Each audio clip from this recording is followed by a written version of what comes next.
Hello beautiful people, welcome back to my channel. So today we're going to talk about the 50 states, 50 states in America because as music therapists, when you're searching for jobs, it's really crucial to be flexible. So we're going to talk about all the 50 states and all the different places that you could potentially work and how to cope with that. So let's dive in here. So yes, not just music therapists, but also really anybody who's a performer or anybody who's majoring in something that might be a little difficult to find a job straight up.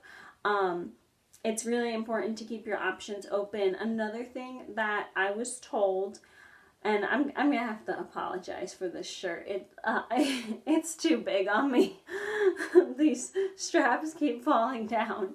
Anyway, but so anything that I guess is a difficult position, creative arts, like, there's not really that much funding, there's not that much money, anything in that regard. Another thing to think about, which I didn't realize until graduating, is that the East Coast is an area where there's a lot of schools that have music therapy programs. So when you're living in an area where there's a lot of programs in that specific area, school-wise, it's difficult to get a job in that area. And you have to think about it like, whatever, like 50 music therapists graduate, right, every year, but yet there's only, 20 jobs, and so it's a lot harder to get it in an area where there's a strong music therapy school or music therapy program.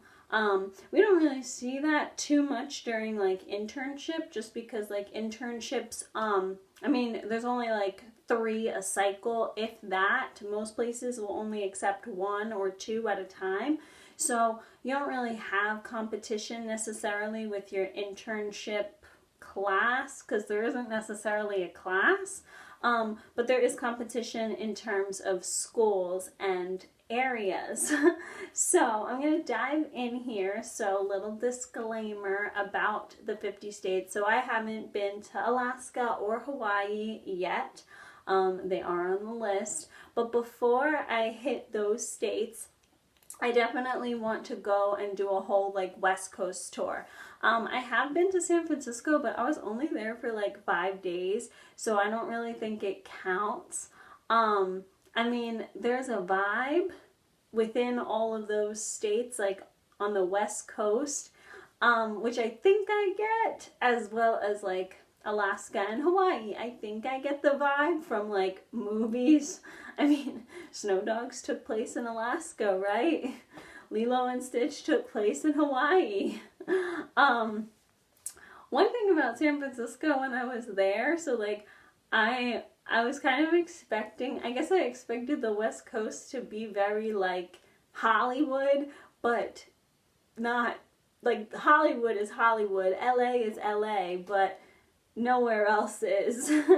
And like San Francisco was really darn cold, and I didn't expect it to be cold. I was like, why is it so cold here? Like, why is it? And San Francisco I felt like it was kind of chill, but I definitely want to go back there because I didn't spend that much time there. Also, like Oregon and Washington, like I know people from there and they're like super chill, like Birkenstocks chill, they drink all this like nice coffee. Well, obviously like Starbucks, we all know that Starbucks started there, but like other than that, they're like really real coffee connoisseurs. I was kind of surprised by that. But again, I haven't spent that much time there. I haven't been to Las Vegas yet, or the Four Corners. But the farthest I got to the west was Texas. So that's what I'm going to kind of talk about because I've been there. I haven't been anywhere else. I've just heard stories. Anyway, and not that I've been to Texas. I went from the East Coast, all of the states up into Texas. I'm looking at a map, but it would be reversed, as you guys know. So yeah, so I went to all the states up until like that Texas line. And then anything West Coast I haven't been to, and then, you know, off to the side. I also haven't been to Puerto Rico, because that's part of the United States too. But anyway, these are all on the bucket list, and they're gonna happen pretty darn soon, probably before my next international trip. So anyway, now I mentioned this several times. East Coast, Beast Coast, like that's where I'm from. Born and raised on the East Coast, not necessarily in the same state, but I've been on the East Coast like growing up, you know, went to elementary school, middle school, college, high school, technically grad school. See, like here's where we get a little like red flag. So when I say East Coast, I really mean the Northeast corridor. So like Philadelphia, New Jersey, or Pennsylvania, New Jersey, New York, Connecticut, Boston. Like that's when I think East Coast, that's what I think, even though technically Florida is the East Coast. But like Florida is the East Coast, but Florida is the South. Like North Carolina, that's Georgia. It's kind of considered this, even though it's the East Coast, it's kind of considered the South. So there's a little bit of a different vibe from what I've witnessed, and I didn't know that until I went there. So my favorite place in the United States is East Coast, specifically the Northeast corridor. And of course I know that because my brother is a manager for a railroad, and the Northeast, like Amtrak runs the Northeast corridor. New Jersey Transit, SEPTA, they run like this corridor. And Amtrak in particular, because, you know, Amtrak, you can go from Washington, D.C. and you can go like all the way up. So in particular, that's what they call it, the Northeast corridor. And I love living on the Northeast corridor, right? I loved it before I went traveling elsewhere. But, you know, of course you're going to love it because you've never experienced anything else. So I went out and I experienced other states and other places. So we're going to go dive down to the South because I've been to Delaware and Maryland and Baltimore. The beaches in Delaware are really beautiful. If anybody has ever gone there, you totally should. It's really gorgeous. And it's fun. Like, it's pretty, yet there's stuff to do. Because that's like one of the things is in New Jersey, because like Jersey shores, you know, are popular, but New Jersey, some beaches have boardwalks and some don't. So when you go to Delaware, I felt like most beaches kind of had a little bit, like they had the beach, but then they had shops, and some of them had boardwalks. Like Ocean City, Maryland, I thought was a really nice beach, for instance. Maryland, though, is kind of farmland at times, and like Virginia too. Like Virginia was a little historical, Maryland's a little historical, but like I was kind of surprised that there was so much dead land. And that's like the one thing with the United States is there's so much like dead land. We'll get into that in a little bit. So then we're going down Baltimore. Baltimore is cool. Apparently it's not very safe, but I don't know. I thought it was pretty darn cool. And then we got Washington, D.C., of course, you know, great. And then we get into like Carolinas, North Carolina, South Carolina, Georgia. And I'm looking at you like this because, like, again, this is the East Coast, you know? The East Coast has a vibe. But the thing is that once you hit, like, down there, that's the South. and it only gets worse. As you can tell, the South is probably my least favorite part of the United States. Like, yes, I love Miami because Miami's flashy, right? And all the people from New York go to Miami, and all the people from the Northeast Corridor retire in Orlando and Jupiter Beach and Daytona, you know what I mean? Like, all that nice stuff. But upper, like, Tallahassee, Georgia, then we got, Mississippi, Louisiana, Kentucky. It only gets worse. Like, and the reason why I say it only gets worse is because, like, what happens in the South, people are very nice, but personally, they're a little too nice. Like I'm used to the New York mindset. I'm used to the city where people bump into you and they don't care. Like, people step on your shoes, step on your brand new white shoes, and they don't care. And you push them back, and you're never gonna see that person again, and it doesn't matter. But, like, that's what I'm used to. That's how I was. Not that that's how I was brought up, because my parents are very nice, but. No, but, like, that's just the culture. Like, you beep at people, like, if they don't drive right when the light turns green. You, like, get in a fight with somebody at the gym because they're hogging the machine. Like, that's just the way it is. And I never realized that it was kind of hostile, and it does, like, really affect your demeanor until you kind of get out of that environment. Like, I think, like, Bergen County, New Jersey, for example, is a great location. I mean, it's right across the river from New York. It's perfect if you want. I know a lot of people who live in Bergen County and they commute into New York City, or there's some people that work in Bergen County and live in New York. That's kind of not the popular option, but Bergen County is a wonderful, wonderful location.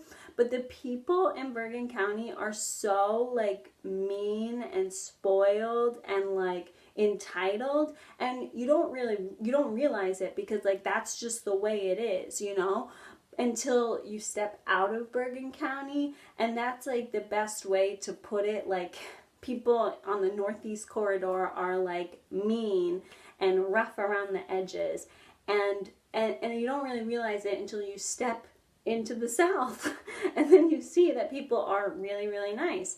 But sometimes for me, they can be a little too nice. Like, I don't want people showing up at my door. Like, I don't want you to help me with my grocery. Like, if I needed help shoveling my driveway, which I do because I'm only 80 pounds, 4'9", I would ask. Like, don't come over. Don't talk to me. My brother always makes fun of me because one time we were traveling, and these people, they were so, so nice. And I was like, if one more person says hello to me, I'm going to punch him in the face. And it's just, that's the way it is in the Northeast. Like, so sometimes you don't really realize that you're rough and mean around the edges until you step out. So anyway, the South, like, definitely isn't for me. And as we get more into the swamp area of the South, people start to talk slower, and that just drives me nuts. And I can't. It's just too much of a cultural shock. And that's the reason why I'm doing this video in the first place. So that way, before jumping into a music therapy job in Tennessee, you think about, oh, there might be a cultural shock. Or maybe you're from Mississippi and you get a job in New York. There's going to be a massive culture shock. Like, that actually, people experience culture shocks going from Boston to New York. Like, even though it's only, 5 hours, but people experience a cultural shock in that standpoint. So that's the whole reason why we're talking about this in the States today. Now, I did mention, like, Philadelphia when I said Pennsylvania, because Pennsylvania and New York, they're kind of like Philadelphia and New York City, great, right? And I always thought that, like, that's the way the whole state was. The whole New York State is just like the city. The whole state of Pennsylvania is just like Philadelphia. Well, it's not. Pennsylvania and Pennsylvania and New York are very, very similar because they have these see what I'm talking about? Because they have these massive, like really, well, in my opinion, wonderful cities, right on the coast, and then you get more into the state and it becomes farmland. And the people, they start talking slow and they start talking with like accents. Like I never knew that like Pittsburgh had an accent, Pittsburgh, Pennsylvania, like those people really have accents. Like I never knew that. Or like they're into hunting, because there's a lot of woods, like that's really popular. And I'll be like, or even farmlands, like there's a lot of dairy farmers in Pennsylvania, and like dairy and meat. And I've I've never lived in a city like where there's always like all these ethnic food. There's always like vegan options, vegetarian options, and then you go to like Pittsburgh and they consider like corn a vegetable, and it's like, excuse me, corn is yellow. Like, yes, corn is a vegetable, but like that's not, when I asked for your vegetable, I was expecting broccoli. I was expecting like steamed mixed veggies. I wasn't expecting corn. But that's how it is, and it's they have a lot of meat and dairy farmers, and it's hard for me to sometimes grasp, or it was at least until I like actually saw like, oh wow, there's a lot of like farmers here, and like they're the meat and dairy farmers that we all talk about, but like I've never seen them in action before. It's kind of like Lancaster.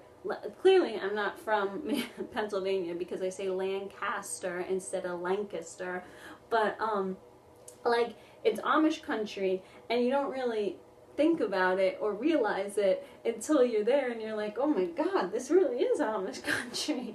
But that's how the middle of Pennsylvania and the middle of New York is, in my opinion. And then we travel to Michigan. It's just Wisconsin, Minnesota. You have the slow, you kind of have the southern vibes there because the people do talk slower, but and when I say slower, I don't mean it in like a derogatory way. When I say slower, I just mean that they sit and smell the roses. Like they're slower in the sense that they go outside and like have a cup of coffee on the porch.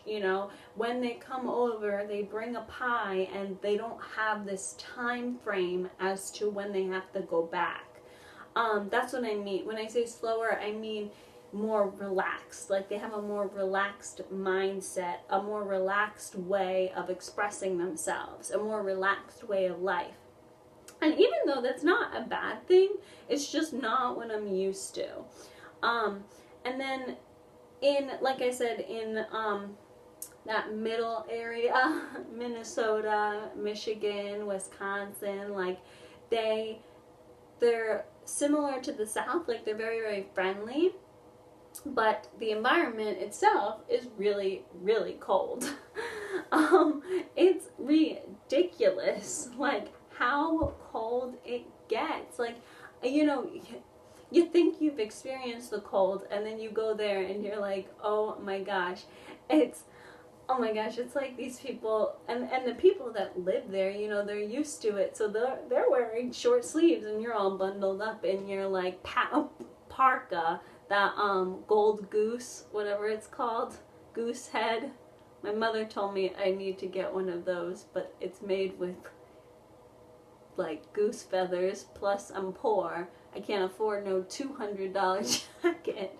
But like that, I'm like in that all freezing cold, something like that, all freezing cold, and then these people are all, they're used to it.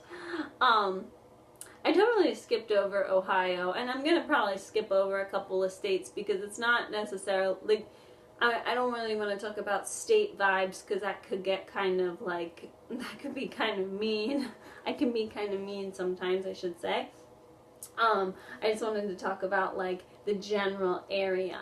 And then we get to, of course, Wizard of Oz, the cornfields, or whatever type of farm they had in Oklahoma and Arkansas.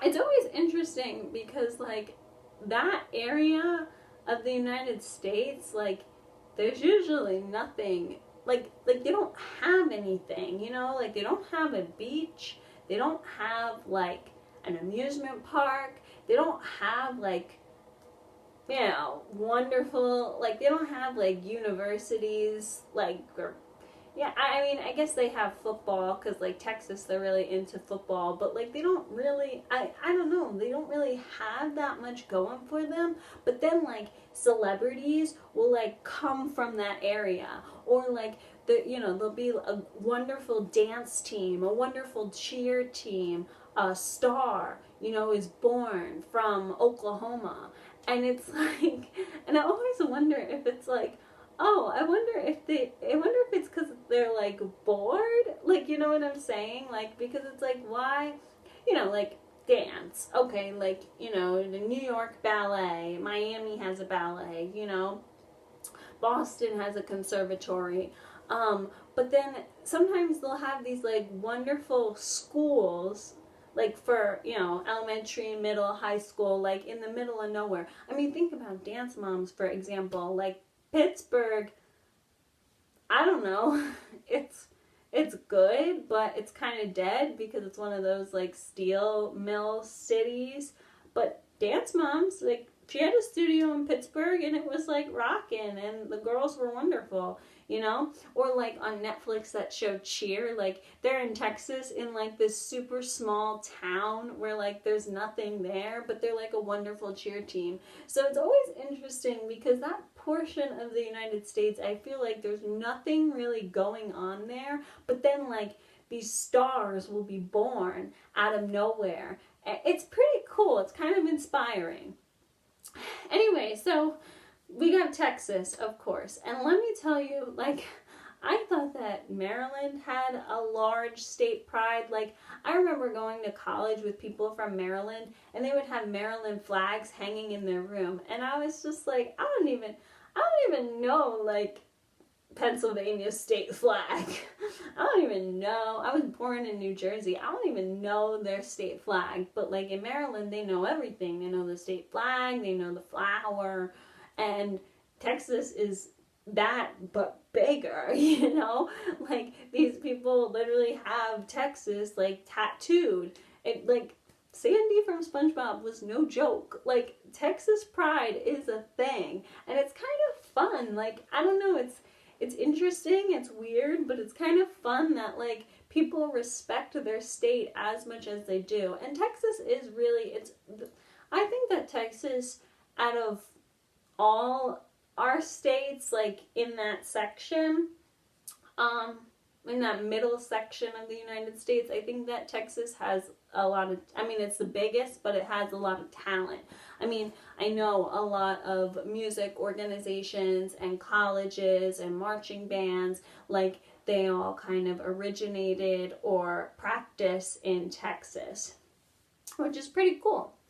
So, yeah, I liked, out of all the states I mentioned, I mean, Florida's wonderful. Like, I don't know, New York. Oh, I didn't even go up. I totally forgot. So, anyway, so yeah, so New York, obviously, New York's the best. New York City is the best, not necessarily the state, because I don't really like camping or whatever. The Catskills, Bear Mountain. I mean, it's beautiful, but it would be nice to go there for an hour and then go home. However, it's like 3 hours away, so that's not really an option. But New York City is wonderful. I love New York City. I love the glamour. I love the flash.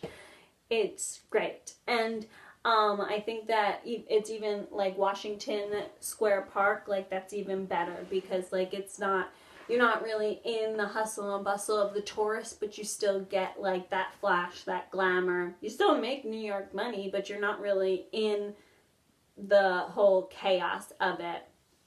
And then Miami is kind of the same, like Orlando, Disney World, Jupiter, Tequesta, like Miami, all of that, like that area of Florida I like, but then again, like it's all the New York people. No duh, I like it. Like it's all the same people. They just travel there, you know, around the same time I do. But in Texas, I was really impressed by San Antonio. I was kind of surprised that I liked it. Dallas too. Dallas is like another flashy place, and I kind of liked that. Like that mall was really, really nice.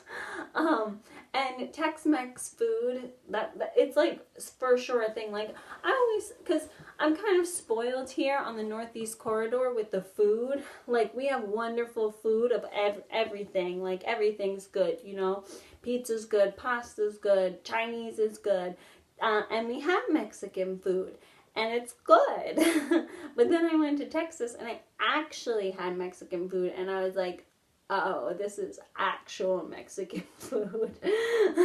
Like, I never really had that issue living on the Northeast Corridor before. So that's kind of a synopsis. I have to go up a little bit past New York to Connecticut. I think Connecticut's nice. There's a lot of traffic. That's the one thing that I don't like. Like the traffic from New York to Connecticut, like from New York City to Hartford, like why are there all these people commuting back and forth? Like, I don't know, maybe, do they pay people to like stay on the highway? Because for some reason, like, there's so much traffic. And the highway isn't really that big. It's annoying. That's kind of my one complaint. I know a lot of people don't really like Connecticut. Like Bostonians don't really like Connecticut because they often feel like Connecticut people are rich. I don't really know if that's true. I haven't spent that much time in Connecticut to know if that's true, but Connecticut is getting built up, that's for sure. And I know a lot of people do live like on the border, just like the New Jersey, New York thing. I know a lot of people do live on the border of like Connecticut and New York. Moving on up, Massachusetts is pretty cool, but again, it kind of has the same issue as Pennsylvania and New York. Like Boston's great and it's right on the coast, but then you go to like the middle of Massachusetts and it's like dead. You know, you go to New Hampshire, like you're out in the middle. Like the rent is great, but you're out in the middle of nowhere. And then, you know, you go all the way up. Vermont has a wonderful spa resort. I don't know what it's like to live there, though. It's probably really cold. And then Maine, of course. I've been to southern Maine, and I thought it was kind of, it was great, but it was a little, it was scary. Like Stephen King, dead. Small community, not that many people, millions of miles to a hospital. These are things that I don't necessarily like. And that's like the most important part of this conversation is you do have to know what you like. Like I've been so fortunate that hospitals, well, I mean, I work in hospitals, so there's always been like at least 5 at my fingertips to commute to for work. And then, you know, whatever one I choose to commute to, then I have 4 others to go to in a dire emergency, and they're right at my fingertips. And I've always had that, so that's something that was like kind of important to me when moving and finding a job. Also, believe it or not, being near a beach. Like, I like being near the coast, and that's another thing, even though I don't go to the beach that often, like I don't go to the beach every weekend on, during the summer, like I still like being near the coast, at least like an hour from a beach. I like that because then like if you need a date idea, if you need a getaway, like it's easy. You could just go. But beaches do make me relaxed. Um, and here currently, I do have the luxury of driving 1 hour ish, give or take, to the beach and then 1 hour to the mountains.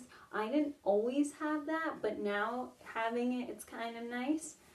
And I like I like the roughness of the Northeast Corridor. I like how people are tough and impatient and they drive pretty crazy. Like New York drivers are very skillful they drive crazy but they're skillful, whereas like Bostonians, they drive as if nobody else is on the road. And then Pennsylvania, they're just unpredictable, and we all know Jersey. I don't even need to say it, but every driver is a little messed up. But it is important if you're going to take public transportation for you to know that there's public transportation, and then drivers too to keep aware, because if you're going from like, I don't know, a small city where there aren't that many people on the road, and then you get a job in a big city like New York, and you might not be able to drive, like it might be much more challenging, just like putting it out there. And then I think the people, like the vibe for sure. So I mean, it does depend, like if you're gonna go into a preschool and it's gonna be more of an elite preschool, or if you're gonna do a hospital and you're gonna, I don't know, maybe work with veterans depending on where you are. I know that like in Florida, nursing homes are very popular. So like maybe that's a population that you want to work with. Or if you want to, kind of settle down and go for your master's in the next 5 years, then, you maybe want to live closer to a school so that way you don't have to necessarily move. A lot of music therapy programs are now online and you just have to go like for the weekend. We'll discuss that at another date. But yeah, so I think it's important to understand that before just getting up and moving, and knowing that if you're like me and you're stubborn and you want to live on the East Coast your whole life because you don't like it anywhere else, it's going to be really challenging to find a job because there's a lot of really awesome music therapy schools on the East Coast and there aren't that many jobs on the East Coast. So a lot of people will opt for like a job in Michigan. Like let's say they're going to school in New Jersey and then they opt for a job in Michigan. Like, yeah, it might be cold and yeah, it's going to be uncomfortable and weird and you're far from your family, but you could potentially make more working in Michigan doing music therapy than if you stayed in New Jersey and competed. So that's something to take into consideration. But I think understanding the vibe of the city, the vibe of the state, and definitely go before you apply. That is key. You should not be applying to jobs in states that you've never been to before. You definitely want to go, maybe not to the city itself, because you might get a job like offer in a small city or a small town outside of a city, but you definitely want to make sure that you've been there. Like I've been to Texas and I like San Antonio, so if I wanted to go get a job there, I kind of know what the vibe's like. I kind of know that I'll like it. I've never been to Washington, so I shouldn't apply to a job there because like I've never been there. I think Washington people are pretty cool and chill and, mainstream, but I don't know for sure. I've never been there. So, like, that's really, really important to examine. So definitely check out the state, check out the city before applying to the job. Being flexible will help you get more money. It will help you find a job in a shorter period of time. But you gotta make sure that you feel comfortable. Like, if I settled for anything other than the East Coast, the Northeast corridor, I would not be happy, and I would have to move and leave my job like a year after, because I know I wouldn't be happy. I wasn't really even happy at my East Coast job. So there you go. But it is really important to keep that in mind, and keep in mind the vibe of the place you're moving to. Make sure you know how competitive it is, and go from there. So, happy job hunting. Good luck, everyone. And I hope to post more sessions. Hopefully, we'll do some online music therapy, which I kind of haven't really worked out the kinks yet, but I'll figure something out. Anyway, have a good day. Bye.